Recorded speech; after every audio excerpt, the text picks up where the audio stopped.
அல்லாஹ்வுடைய அளப்பெரும் கருணையினால் நாள்தோறும் சில நல்ல விஷயங்களை அறிவு வருகின்றோம். இந்த அடிப்படையிலே ஹஜ்ரத் ரசூலுல்லாஹி ஸல்லல்லாஹு அலைஹி வஸல்லம் அவர்கள் அல்லாஹ்விடத்திலே பாதுகாவல் தேடிய தன் சமுதாய மக்களை பாதுகாப்பு தேடும்படி வலியுறுத்திய சில விஷயங்களை தொடராக அறிந்து வருகின்றோம். அந்த அடிப்படையிலே பெருமானார் ஸல்லல்லாஹு அலைஹி வஸல்லம் அவர்கள் 4 விஷயங்களை விட்டும் பாதுகாவல் தேடுமாறு உபதேசம் செய்தார்கள், தன்னுடைய வாழ்க்கையை கடைபிடித்தார். அது என்னவென்றால், அபூ ஹுரைரா ரலியல்லாஹு தஆலா அன்ஹு அறிவிக்கிறார்கள், புகாரி ஷரீஃபினுடைய 6616வது ஹதீஸ், சொன்னார்கள், தஅவ்வது பில்லாஹ், அல்லாஹ்விடத்திலே நீங்கள் பாதுகாவல் தேடுங்கள், மின் ஜஹதில் பலாய், தாங்க முடியாத சோதனையை விட்டும், வதற்கு ஷகாரி, அழிவில் வீழ்வதை விட்டும், வசூயில் கலாயி, கெட்ட விதியை விட்டும், வசமாத்தத்தில் ஆழ்தா, எதிரிகளால் ஏற்படும் மன உளைச்சலை விட்டும் பாதுகாவல் தேடுவதாக பெருமானார் சொல்றார். இதிலே முதல் விஷயத்தை மட்டும் நேற்று உங்களுக்கு நான் கூறியிருக்கிறேன். 2வது செய்தியை உங்களுக்கு நான் இப்போது சொல்ல இருக்கிறேன். 2வது பெருமானார் சொன்னார், இதற்கு ஷகா, அழிவில் வீழ்வதை விட்டும் நீங்கள் பாதுகாவல் தேடுவதாக சொன்னார்கள். அழிவிலே வீழ்தல் என்றால் 2 வகையான விளக்கங்களை நாம் விளங்கலாம். ஒன்று, இந்த உலகத்திலே அவருடைய வாழ்க்கையிலே உடல் ரீதியாக, பொருள் ரீதியாக அழிவுகளும், அழிவுனா இழிவுகளும் இழப்புகளும் ஏற்படுது. இந்த உலகத்தினுடைய அழிவுன்னா என்னன்னா, உடல் ரீதியாகவோ பொருள் ரீதியாகவோ மான மரியாதை ரீதியாகவோ இவருக்கு இந்த உலகத்திலே இழிவுகளும் இழப்புகளும் ஏற்படுவது என்பது ஒரு விளக்கம். இன்னொன்று, மறுமை நாளையிலே அவன் நரகவாதியாக ஆகுவது என்பது இழிவு. மறுமையில அவனை பார்த்தா அல்லாஹ் தஆலா இவரை நரகத்துல புகை தள்ளுங்க, அல்லாஹ் தஆலா பாவிகளை சொல்லுவான். சில பேர் ஒரு நிரந்தர நரகவாதி ஆயிடுவாங்க. எல்லாம் பாதுகாத்து மூவினாக இன்னொரு காத்திராகிட்டான், நிரந்தர நரகவாதி ஆயிடுவோம். அதாவது பெருமானார் அந்த குஃபரை விட்டு பாதுகாவல் தேடினார்கள். அதன் உங்களுக்கு இன்னொரு நரகையிலே நான் உங்களுக்கு சொல்லுவேன். சில பேர் பாவங்கள் செய்து அவனே செய்வான், தற்காலிகமா நரகவாதியாக ஆகிடுவான். இப்ப இவருக்கு இழிவு தான். இழிவு என்று சொன்னா 2 வகையான விளக்கங்கள் இவனங்கலாம். ஒன்று, இந்த உலகத்திலே அவனுக்கு ஏற்படக்கூடிய உடல் ரீதியான பாதிப்புகள், பொருளாதார ரீதியான பாதிப்புகள், நானும் மரியாதை ரீதியான பாதிப்புகள், இவைகள் ஏற்பட்டு இவனுக்கு சிரமங்கள் ஏற்படுவதை விட்டும், இழிவுகள் இழப்புகள் சிரமங்கள் ஏற்படுவதை விட்டும் பாதுகாவல் தேடுதல் ஒன்று. 2வதாக இவன் நரகவாதியாக ஆகுவதை விட்டு பாதுகாவல் தேடுதல் என்று ஆப்பிள்ளார் ஒன்று. 2வதாக இழிவை விட்டும் என்னை பாதுகாப்பாயாக என்றால் அதற்கு 2 வகையான விளக்கங்கள் எழுதுகிறார். ஷேக் உசைமீன் என்று சொல்லக்கூடிய ஒரு பெரிய மார்க்க அறிஞர் அவருக்கு சொல்றாங்க, அது என்ன அர்த்தம்டா, தர்கா அழிவிலே வீழ்வதை விட்டும் பாதுகாவல் தேர்தல் என்றால் என்ன?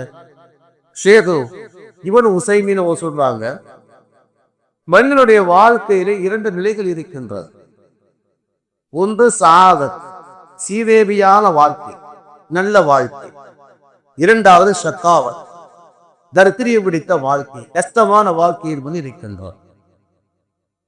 இந்த சீதேவியான வாழ்க்கை எப்ப அவருக்கு ஏற்படும் என்ன சொல்றாங்க, சபப்பு அல் அமரு சாலி, நல்ல அமல்கள் செய்கிற நேரத்திலே தான் அந்த சீதேவியான சிறப்பான வாழ்க்கை ஏற்படும். கஷ்டமான வாழ்க்கை என்பது எப்போது ஏற்படும் என்றால் எழுதுகிறார்கள், எப்போது ஏற்படும் என்றால் எழுதுகிறார்கள், சபபு அல்ல அமரு செய்யும். தீய செயல்களை செய்கிற நேரத்திலே அவனுடைய வாழ்க்கையிலே கஷ்டமான ஒரு சூழல் ஏற்படும். சரியா? அப்ப மனிதனுடைய வாழ்க்கையிலே இரண்டு நிலை இருக்கிறது. ஒன்று நல்ல நிலை என்பது இருக்கின்றது. இந்த நல்ல நிலை அவனுக்கு எப்போது ஏற்படும் என்று சொன்னால், அவன் அமலை சாலிகின்ற நல்ல அமல்கள் செய்கிற நேரத்திலே அவனுடைய வாழ்க்கையிலே நல்ல நிலை ஏற்படும். நல்ல நிலை தான் இதுவாங்க ஒவ்வொரு வாழ்வார்கள் அர்த்தம் அல்ல. கண்ணியமாக வாழ்வார், நிம்மதியாக வாழ்வார். நவுஸ்து சொல்லியிருக்கு இல்லையா, ஒரு அறிஞர் இப்படி கூறுகின்றார், உன்னை சுற்றி 1000 பிரச்சனை, உன் உள்ளம் அமைதியாக இருக்கிறது என்றால் இறைவன் உனக்கு கொடுத்த வரம். உன்னை சுற்றி பெரிய பிரச்சனைலாம் இல்லை, ஆனா ஒரு உள்ளத்திலே அமைதி இல்லை என்றால் இது இறைவன் உனக்கு கொடுத்த சாபம் என்று ஒரு உணர்ந்து இருந்தார். அவரே சாதிகளை என்ன கிடைக்கிறா ஒவ்வொரு வாழ்வார்கள் அர்த்தம் இல்லை. அவர் ஓரளவுக்கு வாழ்ந்தால் கூட நிம்மதியாக வாழ்வார், மனத்தோடு தூங்கினார், சாப்பிடுவார். அவருக்கு என்ன சாப்பிடணுமோ சாப்பிடுவார், நிம்மதியா தூங்குவார். அன்னன்னைக்கு அவருக்கு சிரமக்கு கஷ்டம் இல்லாம வாழ்ந்து கொண்டு இருப்பார். சிரமங்கள் வந்தாலும் கூட பார்த்துக்கிறாங்க, நம்ம எவ்வளவோ கடந்து வந்துட்ட, இது பெரிய மேற்ற இல்லை. இந்த மன நிலையை, இந்த மன வலிமையெல்லாம் கொடுத்தார யாருக்கு கொடுப்பா? அமலே சாதி செய்யக்கூடிய மக்களுக்கு எல்லாம் கொடுக்கணும். கெட்டவனுக்கு என்னன்னா இவர்களுக்கு நிறைய இருக்கும், எப்ப பார்த்தாலும் பஞ்சத்துல அறிவிட்ட மாதிரியே இருக்கும். அவன்கிட்ட பேசினாவே அந்த கஷ்டம் வந்து நம்மளை பிடிச்சு கத்திரியும் பிடிச்ச மாதிரியே பேசுவான். அவன் இவன் என்ன சொல்றாங்க அப்படின்னா, மனிதனே ரெண்டு வாழ்க்கை வாழணும் அப்படிங்கிற அதுக்கு என்ன காரணம் சொல்றாங்க? சபபோ அமல் சாலி, உடைய வாழ்க்கையில நல்ல அமல் செய்யும். அப்ப அழிவில் வீழுவதை விட்டும் நாம் அல்லாஹ்விடத்திலே பாதுகாவல் தேடணும். அதே நேரத்திலே அதை மட்டும் கேட்கக்கூடாது. எந்த அமல்களின் மூலமாக ஒருவன் அழிவிலே வீழ்வானோ அந்த அமல்களை விட்டும் பாதுகாவல் தேடும்.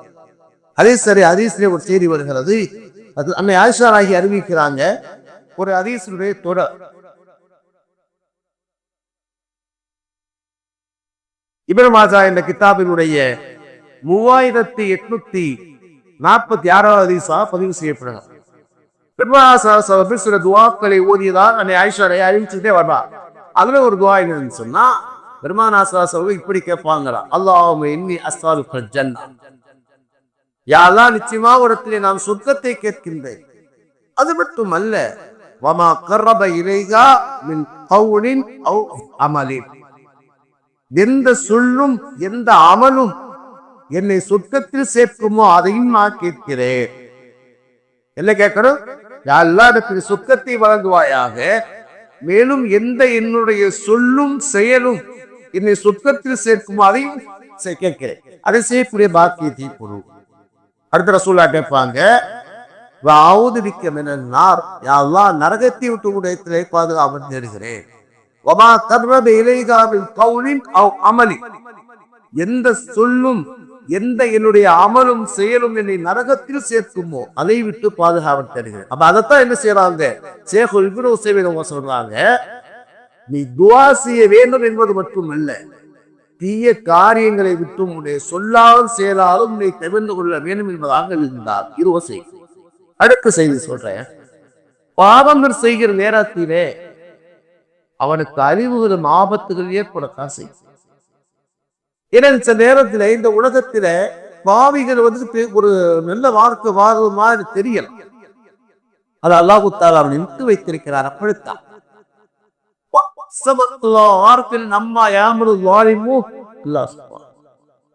செய்யக்கூடிய அவருடைய செயலை விட்டு அல்லாஹ் தஆலா கவனிக்காமல் இல்லை. அது குறிப்பிட்ட ஒரு நாடுக்காக நாம் வைத்திருக்கிறோம், தாமத பயிற்சிப்படுத்தி வைத்திருக்கிறோம். அவன் அறியாத படத்திலே வந்து நாம் என்ன செய்வோம், பிடிப்போம், இதெல்லாம் கொஞ்சம் கொஞ்சமா பிடிப்போம். அப்ப இந்த உலகத்திலே பாவம் செய்யக்கூடிய மக்கள் பகட்டாக வாழ்வதை கண்டு நாம் ஏமாந்து விடக்கூடாது. அல்லாஹ் சொல்வார், எனவே இந்த உலகத்திலே காபிர்கள் உயர்தரமான வாழ்க்கையை வாழ்வதற்கு நீ ஏமாந்து விட வேண்டாம் என்று அல்லாஹ் தஆலா கூறுகிறார். அதுக்கு நீங்க ஏமாந்துறாருங்க இப்போதாக. அதனால இந்த உலகத்திலே பாவம் செய்யக்கூடியவனுக்கு அழிவுகளும் ஆபத்துகளும் இருக்கத்தான் செய்யும். அழிவு ஆபத்து இருக்கத்தான் செய்யும், இல்லாமலா இருக்கா. ஒரு மனிதன் எப்போது அவன் பாவங்களை செய்கின்றானோ அல்லாஹ் தஆலா அவனுடைய ரிஸ்கிலே பரக்கத்தை எடுக்கின்றான். அவன் பாவங்களை செய்கின்றானோ அல்லாஹ் தஆலா அவனுடைய ரிஸ்கிலே பரக்கத்தை எடுக்கின்றான். ஹதீஸ் பெருமானா சொல்வாங்க, பெருமானா அப்படி அருமையான சௌபாரவங்க அறிவிக்கிறாங்க, இன்னல் அபதரை அஹரிமு ரிஸ்க பிதன்பின் யுஸீபு. மனிதன் செய்கின்ற பாவத்தின் காரணமாக அவனுடைய ரிஸ்குடைய பரக்கத்தை அல்லாஹ் இருப்பதாக பெருமானா சொல்வார். அவருடைய பாவத்தின் மூலமாக தனி மனிதனுடைய வாழ்க்கையிலே ரிஸ்குடைய பரக்கத்தை விளக்கின்றார். அதே நேரத்தில் சில நேரத்திலே சில மக்கள் செய்யக்கூடிய பாவத்தின் காரணமாக பொதுவாகவும் ஆபத்துகள் ஏற்படும். சில மக்கள் செய்யக்கூடிய பாவத்தினால பொதுவான பாதிப்புகளும் ஏற்படும். அல்லாஹ் தன் திருமறையிலே சொல்வார், 8வது சூராவுடைய 25வது வசனத்தில் அல்லாஹ் கூறுவார், அத்தகூ ஃபித்னத்தல்லாஹ் துஸீபன்னல் நலமு மின்கும் ஹாஸா. உங்களிலே சில பேர் செய்கின்ற அந்த பாவம் அது சிலரை விட்டும் பிடிக்காது, மொத்தமாக எல்லோரையும் சேர்த்து பிடிக்கும் என்பதை அல்லாஹ் கூறுகிறார். அதை விட்டு அஞ்சிக் கொள்ளுங்கள். அதனால பொதுவாகவே பாவமான செயல்கள் என்பது என்ன செய்யும், சில நேரத்திலே அவனுக்கு விபத்து ஏற்படும், அவனே அறிவிலே ஆழ்க்கும். சில நேரத்திலே சில மக்கள் செய்கின்ற பாவங்கள் என்பது பொதுவாகவே அழிவுகளை ஆபத்துகளை ஏற்படுத்தும். நம்முடைய நரகத்தை விட்டும் பாதுகாப்பு தேடினார் என்பது மட்டுமல்ல, அந்த செயல்களை விட்டு தன்னை தற்காத்துக் கொண்டார். 2 செய்திகளை உங்களுக்கு நான் சொன்னேன். ஒன்றோ நாம் அல்லாஹ்விடத்தில் இந்த துஆவை செய்ய வேண்டும். இரண்டாவதாக நம்முடைய சொல்லையும் செயலையும் பாவங்களை விட்டு பாதுகாத்துக் கொள்ள வேண்டும். இது முக்கியம். நம்முடைய முன்னோர்கள் தன்னுடைய வாழ்க்கையினுடைய ஒவ்வொரு நிலையிலும் பாவங்களை விட்டு பாதுகாத்துக் கொண்டார், பரிசுத்தமாக்கிக் கொண்டார். வரலாற்று ஒரு செய்தி வருகிறது, உருவத்து சுபைர் ரலியல்லாஹு தஆலா இந்த ஒரு தாபி, சாதிக்கு அடுத்த காலத்துல வந்த தாபி, பிரபலமான இந்த தாபி, பெரிய இறைநேசர், பெரிய அந்தஸ்தானவங்க. அவர் மதீனாவிலே வாழ்ந்து கொண்டிருந்தார். அந்த நேரத்திலே அரசராக இருந்தவர் வருவார். கூஃபாவிலே இருந்தார். தன்னுடைய நாட்டுக்கு வருமாறு அவர் கூறுகின்றார். ஈராக்கில் கூஃபாவில் ஆட்சியாளர் வந்தார். அவரை சொல்றாரு, நீங்க எங்க நாட்டுக்கு வாங்க என்பதாக அழைப்பு கொடுக்கின்றார். சுபைர் என்ன செய்யறாங்க, ஒரு அழைப்பு ஏற்று அந்த மன்னருடைய அழைப்பு ஏற்று போறார். அந்த காலத்துல மன்னர் அழைப்பு கொடுப்பார்கள், போய் பார்ப்பாங்க, உள்ளதுதானே. சில பேர் கூப்பிடுவாங்க, வாங்க வீட்டுக்கு வந்துட்டு போங்க. இல்லை யாராவது கூப்பிட்டா போ, நம்மளா யார் வீட்டுக்கும் போறதே கிடையாது. அதுபோல ஒருத்தர் கேட்பாரு, என்ன வரைய மாட்டேங்குது வீட்டுக்கு. நான் யார் வீட்டுக்கும் போக மாட்டேன். யாருக்காவது வீட்டுக்கு வந்துட்டு ஏதாவது துவா ஓதணும் அல்லது வீட்டுக்கு வாங்கன்னு கூப்பிட்டாதான் நான் போவேன், வரை யார் வீட்டுக்கு போக மாட்டேன். சரி கூப்பிட்டாதான் நம்ம போ.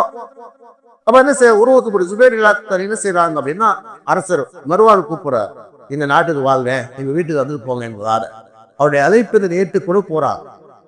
கூஃபாவை நெருங்குகிற நேரத்திலே அவருடைய வாகனம் இணக்கு செய்கின்றது. வாகனத்தில் ஒட்டகத்தை கீழே விழுந்தான்.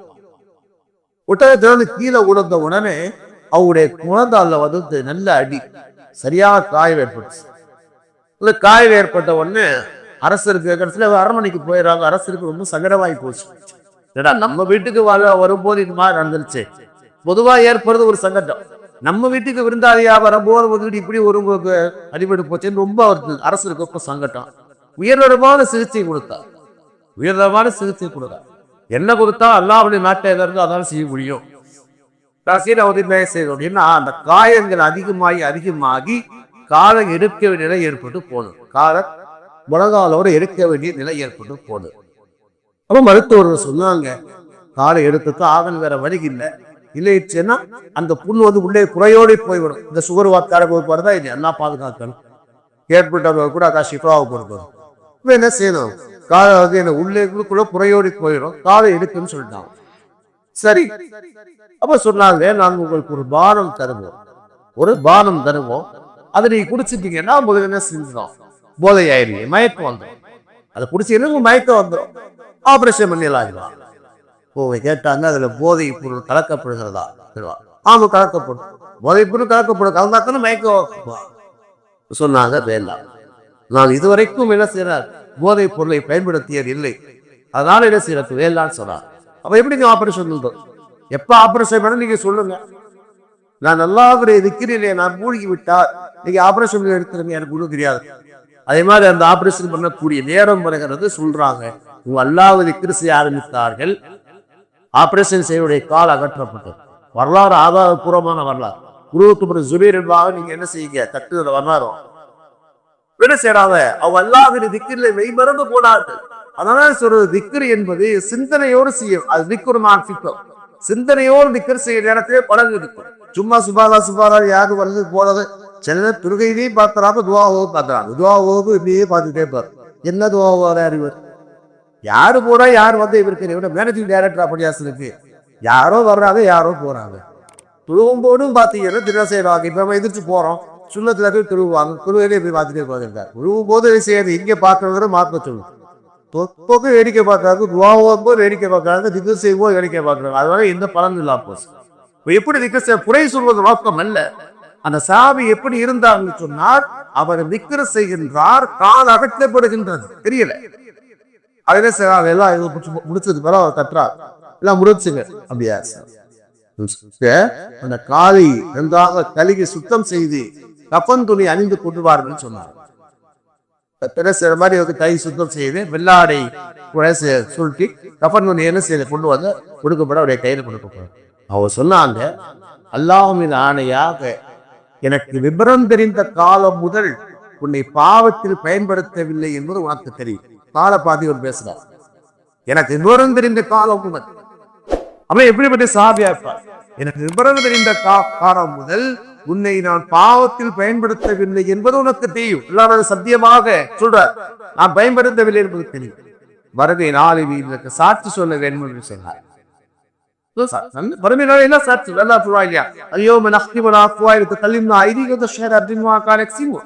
அந்த நாளையிலே மறுமை நாளையிலே வாய்க்கு சீர வைப்போம், அவருடைய கைகளும் கால்களும் பேசுகிறா அல்லாஹ் சொல்றாங்க. அதைத்தான் அவர் சொல்றார், எல்லாவித சத்தியமாக உன்னை நான் விபரம் தெரிந்த காலம் பாவத்தை பயன்படுத்தல அவருக்கு தெரியும்.